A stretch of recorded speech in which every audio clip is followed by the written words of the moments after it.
I think that we're not getting the sort of comfort that we need from these armchair generals. They should be in fact, in some countries, it would be the top that would go first before you start picking at the people in the ranks, the people who are at the pointy end of these disputes. Well, I think there are a few things here. One is it's alleged. So we've had an investigation and now suddenly they're guilty until proven innocent at this point. So nobody condones war crimes, nobody condones these horrendous terms have been putting around like blooding, etc., that they allege has gone on. But there are allegations at the moment. So the real worry now are all of the other members of our Defence Force who are trying to cope with this. It's a very tight-knit community, and what support is being given to them? There were reports that there'd been 5 of them take their lives during that week of Remembrance Day, the Remembrance Week. So we've already got enough soldiers and veterans taking their lives because they don't have the support when they come home. Look, I spent time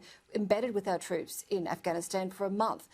We sat there in the middle of the night listening to them tell us the stories of being in the Bushmasters when the IEDs went off and having to go there and try and rescue any of the soldiers, any of their mates that had survived. And Bronwyn's absolutely right. You know, what happens out in Afghanistan, they didn't know who the enemy was. Like she said, they weren't wearing a uniform. They didn't know if they were a farmer, if they were, you know, a Taliban person or child just sitting there waiting to detonate an IED on them. It was a really, really unusual war in that respect. And I think we have to stand behind all of the troops.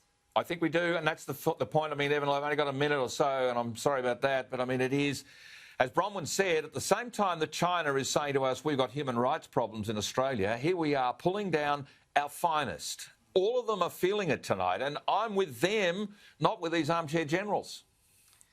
Yeah, look, some of the allegations that have been put are truly shocking, but we should always value the presumption of innocence. It's a key institution of our rule of law in Australia, and so we should let the courts decide this rather than the media, and let it not just diminish all of our armed sources for the alleged acts of a few bad actors. I'm optimistic about the respect Australians give our defence forces. Pre-COVID Anzac Day ceremonies around the country are attended in record numbers, and particularly by young Australians learning more about the history of war and the history of our armed forces. And I think all of them do deserve respect.